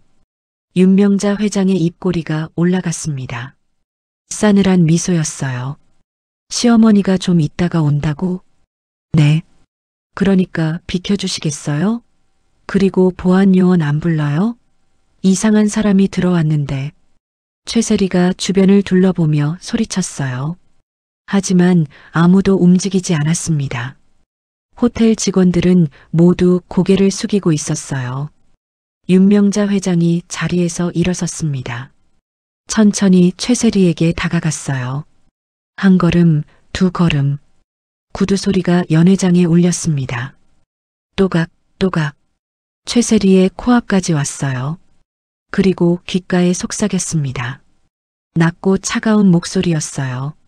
왜 그래? 여기엔 에프킬라 뿌려줄 사람이 없어서 불안해? 최세리의 얼굴이 굳어졌습니다. 에프킬라? 왜 갑자기 에프킬라? 그 단어가 머릿속에서 맴돌았어요. 어디서 들어봤는데? 분명히 자신이 했던 말인데. 윤명자 회장이 한마디 더 덧붙였어요. 백사모 왔는데 인사도 안 하고? 백사모. 그 단어를 듣는 순간 최세리의 머릿속이 하얘졌습니다. 심장이 멎는 것 같았어요. 온몸의 피가 거꾸로 도는 느낌이었습니다. 백사모. 백삼동 백사모. 그 가정부. 살충제를 뿌리며 맞이했던 그 늙은 여자. 최세리가 뒤로 비틀거렸어요. 다리에 힘이 풀렸습니다. 하이힐 굽이 꺾일 것 같았어요. 설마 말도 안 돼. 그 파출부가. 윤명자 회장이 고개를 끄덕였습니다. 눈빛은 조금도 흔들리지 않았어요. 그래. 그 파출부가 바로 나야. 내 시어머니가 될 뻔했던 사람. 진수성찬 그룹 회장 윤명자. 최세리의 얼굴이 새파랗게 질렸어요. 무릎이 꺾이며 바닥에 주저앉았습니다. 드레스 자락이 바닥에 펼쳐졌어요. 어제 2억 원어치 쇼핑한 게 무색했습니다. 그때 남희숙이 앞으로 나섰어요. 뭔 상황인지 파악이 안 됐습니다. 딸이 왜 바닥에 앉아 있는지 몰랐어요. 이 여자가 노망이 났나? 남의 잔치에 와서 뭔 행패야? 남희숙이 주변을 둘러보며 소리쳤어요. 목소리가 연회장에 쩌렁쩌렁 울렸습니다. 여보게들, 소금 가져와. 재소음 붙었어. 소금 뿌려서 쫓아내야겠다. 윤명자 회장이 손짓을 했습니다. 경호원 2명이 무거운 자루를 들고 왔어요. 남희숙 발 앞에 내려놓았습니다. 소금 찾으셨죠? 한가만이 준비했습니다. 업소용 대용량 소금 포대였어요. 20kg짜리였습니다. 자루가 바닥에 닿으며 둔탁한 소리가 났어요. 남희숙의 입이 떡 벌어졌어요. 말이 나오지 않았습니다. 이게 뭐야? 윤명자 회장이 손가락을 튕겼습니다. 신호였어요. 연회장 벽면에 대형 스크린 3개가 동시에 켜졌습니다. 화면이 환하게 밝아졌어요. 영상이 나오기 시작했습니다. 첫 번째 영상이었어요. 최세리가 카메라 앞에서 2 손을 모으고 있었습니다. 앞발 모양이었어요. 멍멍, 와랄. 개 짖는 소리였어요. 돈을 받고 개 흉내를 내던 그 라이브 방송이었습니다. 혀를 내밀고 헥헥거리는 모습까지 선명하게 나왔어요. 연회장에 있던 사람들이 웅성거리기 시작했어요. 수군거림이 파도처럼 밀려왔습니다. 저게 뭐야? 개 짖는 소리잖아. 저 여자가 며느리감이라고? 돈 받고 저런 짓을 하네. 최세리의 얼굴이 시뻘겋게 달아올랐습니다. 귀까지 빨갛게 물들었어요. 저 건 2번째 영상이 나왔어요. 최세리가 얼굴에 매직으로 수염을 그리고 춤을 추는 장면이었습니다. 고양이 수염과 코에 검은 점까지 찍혀 있었어요. 엉덩이를 실룩거리며 우스꽝스럽게 움직이고 있었습니다. 사람들이 킥킥거리며 웃었어요. 손으로 입을 가리고 웃는 사람도 있었습니다. 저게 사람이야? 돈이면 뭐든 하는 애네. 자존심이 없나? 최세리가 스크린을 향해 손을 내저었어요. 목소리가 갈라졌습니다. 꺼요. 저거 꺼요. 하지만 영상은 계속 나왔습니다. 멈출 생각이 없었어요. 3번째 영상. 이번에는 완전히 다른 분위기였습니다. 어두운 실내 영상이었어요. 최세리의 집이었습니다. 숨겨진 카메라로 찍은 영상이었어요. 화면 속에서 최세리가 늙은 여자에게 물을 끼얹고 있었습니다.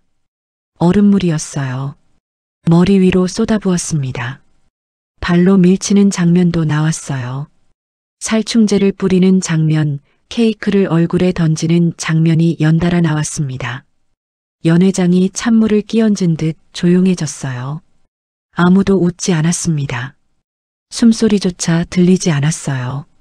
준호가 자리에서 벌떡 일어났어요. 얼굴이 흙빛이 되어 있었습니다. 손이 부들부들 떨렸어요. 어머니, 저게 뭐예요? 저 영상에 나오는 분이. 윤명자 회장이 고개를 끄덕였습니다. 담담한 목소리였어요. 그래, 나야. 내 약혼녀한테 당한 사람이 바로 나야. 준호의 눈이 스크린을 향했어요. 영상 속에서 어머니가 바닥에 엎드려 있었습니다. 최세리의 발이 어머니의 등을 밟고 있었어요. 백사모라고 부르며 비웃는 소리가 스피커로 울려 퍼졌습니다. 준호의 얼굴이 일그러졌습니다. 분노로 온몸이 떨렸어요. 앞에 있던 테이블을 확 엎었습니다. 그릇들이 바닥에 쏟아졌어요. 와인 잔이 깨지며 소리가 났습니다. 최세리, 너 우리 엄마한테 무슨 짓을 한 거야? 준호가 고함을 질렀어요. 목이 찢어질 것 같은 소리였습니다. 연회장 전체가 울렸어요. 최세리가 준호에게 달려갔어요. 바지가랑이를 붙잡았습니다. 두 손으로 꽉 쥐었어요. 아니야 오빠, 저거 다 조작이야. 딥페이크라고. 저 할망구가 나 모함하려고 만든 거야. 믿어줘. 윤명자 회장이 마이크를 잡았습니다. 스피커에서 목소리가 울려 퍼졌어요. 에코가 걸린 것처럼 장중하게 들렸습니다. 조작이라고? 그럼 내 몸에 남은 화상 자국도 조작이냐? 윤명자 회장이 소매를 걷어 올렸습니다. 팔뚝에 붉은 화상 자국이 선명했어요. 마라탕 국물에 댄 자국이었습니다. 피부가 울퉁불퉁 일어나 있었어요. 연회장 사람들이 숨을 들이켰어요. 여기저기서 탄식이 새어나왔습니다. 윤명자 회장이 다시 말했어요. 발등도 보여줄까? 내가 북엇국 끼얹은 자국이 아직도 남아있어. 손등에는 하이힐에 밟힌 자국도 있고. 최세리의 얼굴이 창백해졌어요. 더 이상 변명할 말이 없었습니다. 입술이 파르르 떨렸어요. 준호가 최세리의 손을 뿌리쳤어요. 뒤로 물러섰습니다. 눈빛이 싸늘했어요. 손대지 마.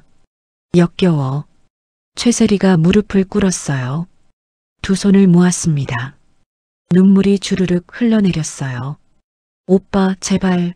나 잘못했어. 한 번만 봐줘. 우리 사랑하잖아. 결혼하기로 했잖아. 준호가 고개를 돌렸습니다. 차가운 목소리로 말했어요. 사랑? 내가 우리 엄마한테 한 짓이 사랑이야? 난 내가 누군지 이제야 알았어. 넌 사람이 아니야. 윤명자 회장이 준호에게 다가갔어요. 아들의 어깨를 토닥였습니다. 따뜻한 손길이었어요. 이제 알았으면 됐다. 늦었지만 알았으면 됐어. 준호의 눈에서 눈물이 흘러내렸어요. 어머니를 붙잡고 오열했습니다. 어깨가 들썩였어요. 어머니, 죄송해요. 저 때문에 어머니가 그 고생을. 윤명자 회장이 아들의 등을 쓸어주었어요. 부드럽게 다독였습니다. 울지 마라. 아직 안 끝났어. 윤명자 회장이 다시 마이크를 잡았습니다. 최세리를 내려다보았어요. 바닥에 엎드린 초라한 모습이었습니다. 자, 예고편은 끝났다. 이제 본편을 찍어볼까? 연회장의 모든 조명이 최세리를 향해 집중되었습니다. 마치 무대 위의 죄인처럼요. 눈이 부시게 밝았어요. 윤명자 회장이 손가락을 튕겼어요. 조명 더 밝게. 주인공이 잘 보여야지. 최세리는 바닥에 엎드린 채 벌벌 떨고 있었습니다. 이제 겨우 시작이라는 것을 알았으니까요. 진짜 지옥은 지금부터였습니다. 윤명자 회장이 손짓을 했습니다. 비서가 두꺼운 서류 뭉치를 들고 왔어요. 종이가 수백 장은 되어 보였습니다. 이게 뭔지 알아? 윤명자 회장이 서류를 최세리의 얼굴 앞에 들이밀었습니다. 최세리가 눈을 깜빡였어요. 피해보상 청구서야. 정신적 피해, 육체적 피해, 명예훼손까지 다 포함돼 있어. 합계가 얼마게? 비서가 대답했어요. 50억 원입니다. 최세리의 눈이 휘둥그레졌어요. 입이 떡 벌어졌습니다. 50억이요? 윤명자 회장이 서류 뭉치를 최세리의 얼굴에 던졌습니다. 종이들이 눈처럼 흩날렸어요.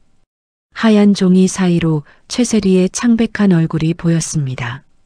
마치 눈보라 속에 갇힌 것 같았어요. 그때 비서들이 검은 가방 5개를 들고 왔어요. 영화에서나 보던 그런 가방이었습니다. 007 가방이라고 부르는 것이었어요. 뚜껑을 열자 5만 원권 다발이 가득했습니다. 현금 10억 원이었어요.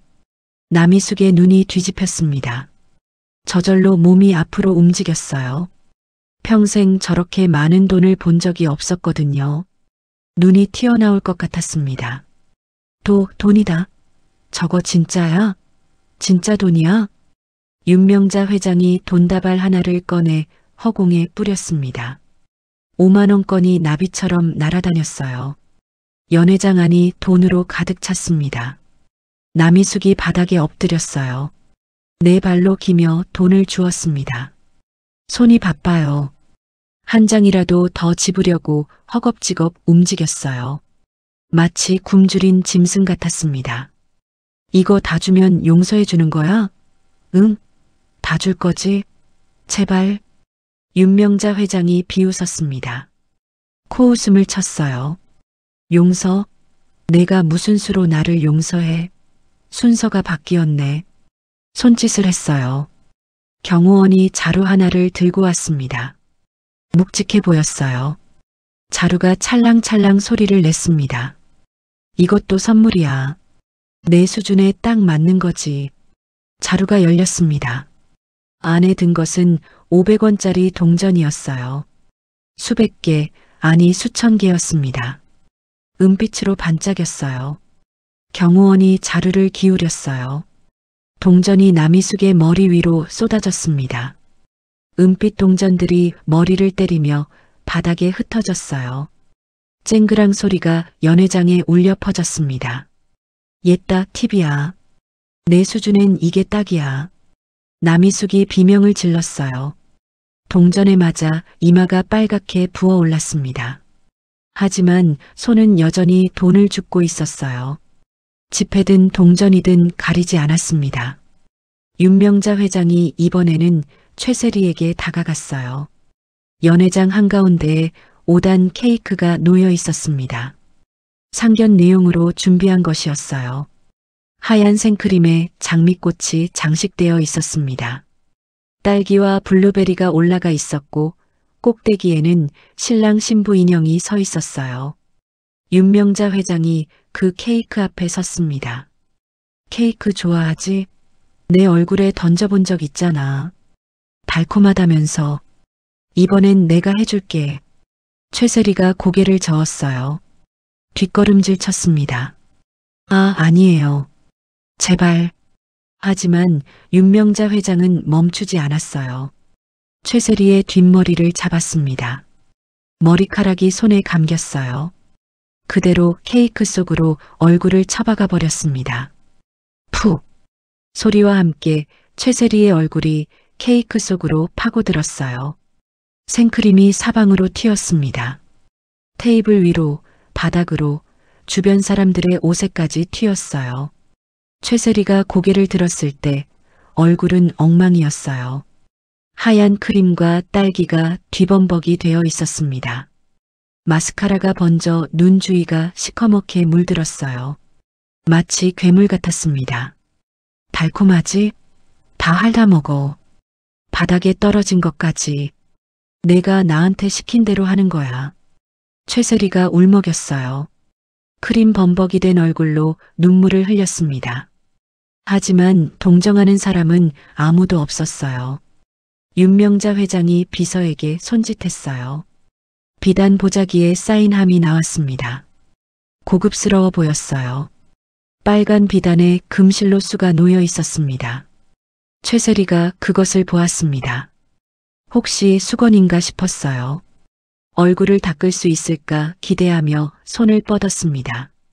함이 열렸어요. 안에 든 것은 개 사료였습니다. 최고급 유기농 사료였어요.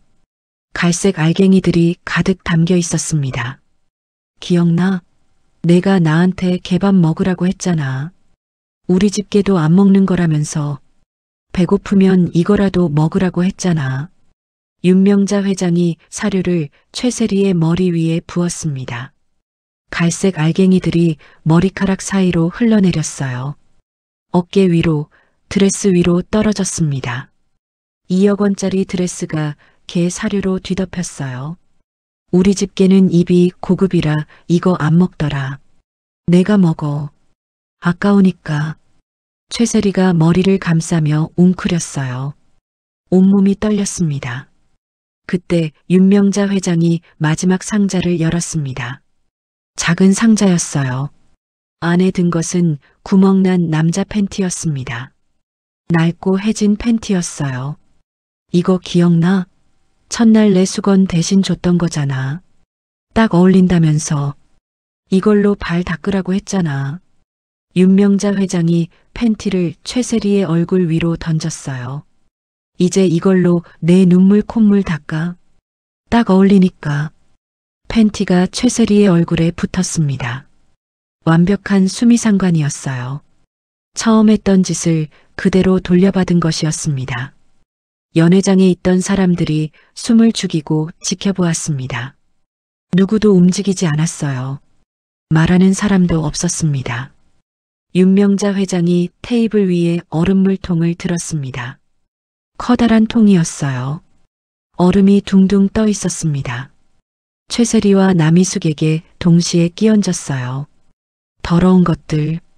냄새나니까 좀 씻어. 두 사람이 비명을 질렀습니다. 차가운 물이 온몸을 적셨어요. 8월인데도 이가 덜덜 부딪혔습니다. 경호원들이 두 사람을 끌어내려고 다가왔어요. 그때 윤명자 회장이 잠깐 멈추라고 했습니다. 가방에서 뭔가를 꺼냈어요. 에프킬라였습니다. 그 살충제였어요. 첫날 최세리가 윤명자 회장에게 뿌렸던 바로 그것이었습니다. 벌레가 들어왔네. 방역해야지. 최세리의 얼굴에 에프킬라를 뿌렸습니다. 최세리가 기침을 하며 고개를 돌렸어요. 눈이 따가웠습니다. 하지만 피할 수 없었어요. 윤명자 회장이 선언했습니다. 목소리가 연회장에 울려 퍼졌어요. 이 시간부로 진수성찬 그룹 전 계열사 출입 금지야. 마트, 백화점, 호텔, 편의점까지 다 내 거야. 발도 못 붙이게 해. 경호원들이 두 사람을 끌고 나갔습니다. 짐짝처럼 질질 끌려갔어요. 최세리가 끌려가며 준호를 불렀어요. 오빠, 사랑해. 한 번만 봐줘. 제발. 준호가 등을 돌렸습니다. 차갑게 말했어요. 역겨워. 내 이름 부르지 마. 연회장 문이 닫혔습니다. 두 사람의 비명소리가 점점 멀어졌어요. 잠시 후 연회장에 있던 사람들이 일제히 박수를 쳤습니다. 기립박수였어요. 호텔 직원들, 하객들 모두가 자리에서 일어나 손뼉을 치고 있었습니다. 박수 소리가 천장을 울렸어요. 윤명자 회장이 헝클어진 머리를 정리했어요. 우아하게 손을 올려 머리카락을 넘겼습니다. 깊은 한숨을 내쉬었어요. 어깨에 긴장이 풀렸습니다. 아, 이제야 좀 살 것 같네.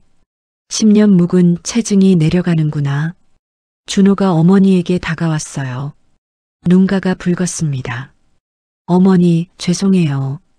제가 사람을 잘못 봤어요. 윤명자 회장이 아들의 손을 잡았습니다. 따뜻하게 쥐었어요. 됐다. 이제 끝났어. 앞으로 좋은 사람 만나면 되지 뭐. 창밖으로 노을이 지고 있었어요. 붉은 햇살이 연회장 안으로 쏟아졌습니다. 긴 하루가 끝나가고 있었습니다. 그런데 이야기는 여기서 끝이 아니었어요. 6개월 뒤 최세리에게 어떤 일이 벌어졌는지, 그리고 준호에게 찾아온 새로운 인연은 무엇인지 마지막 이야기가 남았습니다. 그로부터 6개월이 지났습니다. 최세리의 삶은 완전히 무너져 내렸어요. 마치 모래성이 파도에 쓸려가듯 모든 것이 단계별로 무너졌습니다. 첫 번째는 SNS였어요. 상견례 날 영상이 인터넷에 퍼졌습니다. 누가 올렸는지는 몰랐어요. 깨짓는 영상, 광대 춤 영상, 그리고 늙은이 학대 영상까지 전부 다 올라갔습니다.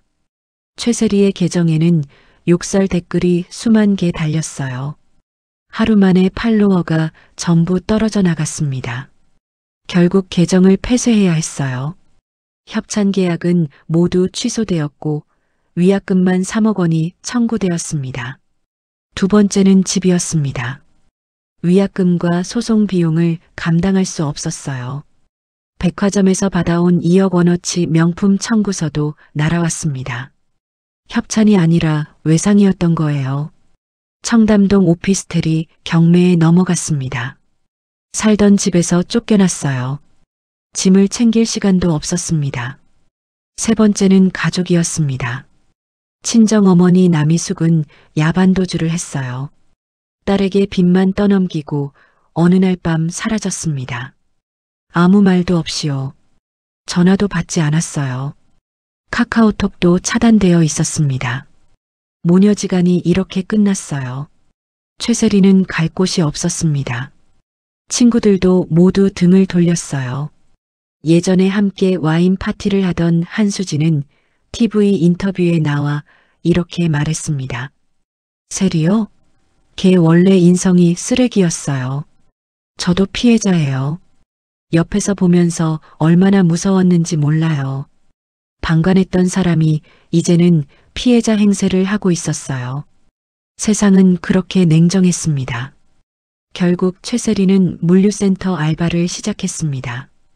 택배 상자를 나르는 일이었어요. 새벽 4시에 출근해서 하루에 12시간씩 일했습니다. 시급은 최저시급이었어요. 손톱이 깨지고 손에 굳은 살이 박혔습니다. 예전에 네일아트 받던 손이었어요. 어느 날이었습니다. 최세리가 무거운 택배 상자를 나르고 있었어요. 20kg짜리 상자였습니다. 허리가 휘청거렸어요. 그 순간 예전 기억이 떠올랐습니다. 오피스텔 로비에서 택배 기사에게 소리 질렀던 그날이요. 상자에 흙 묻었다고 발로 찼던 그날. 짝퉁 취급하지 말라고 고함을 질렀었어요. 지금 자신이 그 택배 기사가 된 것이었어요. 무거운 상자를 들다가 허리에서 뚝 소리가 났습니다. 통증이 등을 타고 올라왔어요. 눈앞이 하얘졌습니다. 상자를 놓치고 바닥에 주저앉았어요. 아, 내 허리. 관리자가 다가왔어요. 인상을 찡그렸습니다. 짜증 섞인 목소리였어요. 빨리 안 해? 군뱅이야? 이러면 시급 간다. 그 말을 듣는 순간 최세리는 울음이 터졌어요. 예전에 자신이 윤명자 회장에게 했던 말이었습니다. 늙어서 손 느리다고 시급 깎겠다고 했었어요. 똑같은 말을 이제 자신이 듣고 있었습니다. 저녁에 편의점에서 컵라면을 먹었습니다. 1,500원짜리 라면이었어요. 뜨거운 국물을 마시며 눈물을 흘렸습니다. 예전에는 30만 원짜리 오마카세를 먹었는데 지금은 1,500원도 아까웠어요. 문득 윤명자 회장이 먹던 그 삼각김밥이 떠올랐어요. 유통기한 지난 딱딱한 삼각김밥. 쓰레기 봉투값 아까우니까 먹어서 처리하라고 던져줬던 그것. 지금 자신이 그보다 못한 처지가 된 것이었습니다. 진수성찬 그룹 계열사에는 출입이 금지되어 있었어요. 마트에서 장을 볼 수도 없었고 편의점도 계열사가 아닌 곳만 갈 수 있었습니다. 호텔은 꿈도 꿀 수 없었어요. 서울 시내 어디를 가도 진수성찬 그룹 간판이 보였습니다. 그때마다 발걸음을 돌려야 했어요. 화려했던 과거는 꿈처럼 사라졌습니다. 2억 원짜리 쇼핑도, 명품 드레스도, 재벌 며느리의 꿈도 모두요. 죄는 부메랑이었습니다. 반드시 더 크고 무겁게 돌아왔어요. 최세리가 바닥에 앉아 허리를 움켜쥐고 있을 때 누군가 말했어요. 야, 일어나. 쉴 시간 끝났어. 물량 밀리면 내가 책임질 거야. 최세리는 아픈 허리를 부여잡고 일어섰습니다. 또 택배 상자를 날라야 했어요. 끝이 보이지 않는 일이었습니다. 한편 윤명자 회장은 회장실에서 보고를 받고 있었어요. 회장님, 최세리 근황입니다. 물류센터에서 일하고 있습니다. 윤명자 회장이 고개를 끄덕였어요. 됐어. 더 이상 신경 쓰지 마.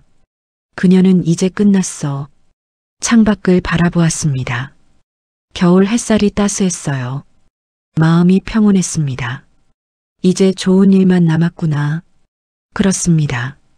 이제 진짜 마지막 이야기만 남았어요. 준호와 새 며느리의 이야기, 그리고 윤명자 회장의 행복한 결말이요. 1년이 지났습니다. 봄바람이 부는 어느 날 윤명자 회장의 집에 손님이 찾아왔어요. 준호가 누군가를 데리고 온 것이었습니다. 어머니, 소개해드릴 사람이 있어요. 준호 옆에 젊은 여자가 서 있었어요. 수수한 차림이었습니다. 화장기 없는 얼굴에 단정한 머리, 눈이 맑고 깨끗했어요. 안녕하세요, 어머님. 저는 김수연이라고 해요. 준호 씨한테 많이 들었어요. 윤명자 회장이 며느리감을 살펴보았습니다. 최세리와는 완전히 달랐어요. 허세도 없고 가식도 없어 보였습니다. 고아원에서 일한다고 들었는데 김수연이 고개를 끄덕였어요. 네, 어머님. 아이들이랑 있으면 행복해요. 돈보다 더 소중한 게 있다고 생각해요. 윤명자 회장의 눈가에 미소가 번졌습니다. 이 여자는 달랐어요. 진심이 느껴졌습니다. 밥은 먹었어? 아니요, 아직이요. 윤명자 회장이 부엌으로 향했어요. 직접 국을 끓이기 시작했습니다. 소고기국이었어요. 30년간 아들에게 끓여줬던 그 국이었습니다. 김수연이 조심스럽게 다가왔어요. 어머님, 제가 도와드릴게요. 괜찮아. 앉아 있어. 아니에요. 같이 하고 싶어요. 김수연이 앞치마를 두르고 팔을 썰기 시작했어요. 손놀림이 익숙했습니다. 고아원에서 아이들 밥을 해주느라 많이 해본 것 같았어요. 윤명자 회장이 김수연의 손을 바라보았습니다. 예쁘장한 손이 아니었어요. 굳은 살이 박여 있었습니다. 일하는 사람의 손이었어요. 최세리의 손과는 달랐습니다. 네일아트로 번쩍거리던 그 손과는요. 밥상이 차려졌어요. 셋이 함께 앉았습니다. 김수연이 국을 한 숟갈 떠서 맛을 보았어요. 어머님, 이 국 정말 맛있어요. 어떻게 이렇게 맛있게 끓이세요? 윤명자 회장이 미소를 지었어요. 30년 넘게 끓였으니까. 비결은 정성이야. 김수연이 고개를 끄덕였습니다. 저도 배우고 싶어요. 나중에 아이들한테도 해주고 싶거든요. 그 말을 듣는 순간 윤명자 회장의 마음이 따뜻해졌어요. 이 여자는 진짜였습니다. 돈이 아니라 마음을 보는 사람이었어요. 식사가 끝나고 준호가 어머니에게 다가왔어요. 어머니, 수연이가 마음에 드세요? 윤명자 회장이 아들의 손을 잡았습니다. 그래, 마음에 든다. 이번엔 제대로 골랐구나. 준호의 눈가가 붉어졌어요. 어머니, 죄송해요. 예전에 제가... 됐어. 지난 일이야. 앞으로 잘하면 되지. 윤명자 회장이 창밖을 바라보았습니다. 봄꽃이 흐드러지게 피어 있었어요.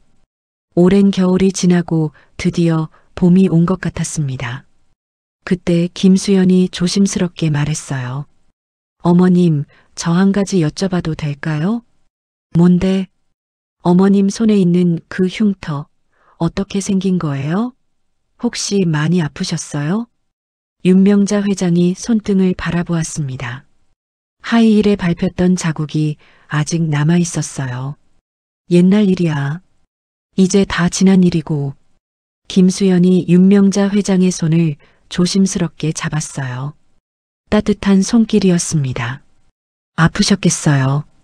저 어머님 손 자주 주물러 드릴게요. 그 말에 윤명자 회장의 눈가가 촉촉해졌어요. 1년 전 그 지옥 같은 시간이 떠올랐습니다. 하지만 이제는 웃을 수 있었어요. 그래, 고맙다. 석 달 뒤 결혼식이 열렸습니다. 같은 더킹 호텔 연회장이었어요.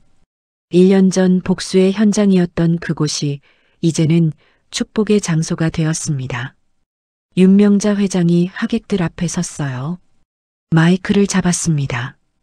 오늘 제 아들이 좋은 여자를 만나 결혼합니다. 제가 평생 바라던 진짜 며느리예요. 하객들이 박수를 쳤어요. 윤명자 회장이 신부를 바라보았습니다. 하얀 웨딩드레스를 입은 김수연이 환하게 웃고 있었어요. 윤명자 회장이 카메라를 향해 윙크를 했습니다. 가볍게요. 이렇게 청담동 며느리 이야기가 끝났습니다.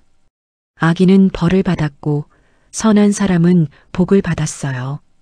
세상에 영원한 것은 없습니다. 하지만 뿌린 대로 거두는 것, 그것만은 변하지 않아요. 오늘 준비한 이야기는 여기까지입니다. 오늘의 이야기가 당신의 마음에 작은 울림을 드렸다면 앞으로도 당신의 나날에 잔잔한 위로가 될 이야기들로 찾아뵐 수 있도록 구독과 좋아요를 눌러주세요. 그리고 사연의 주인공을 위한 따뜻한 말씀도 댓글로 부탁드립니다. 당신의 오늘을 늘 응원합니다. 바람 같은 이야기였습니다.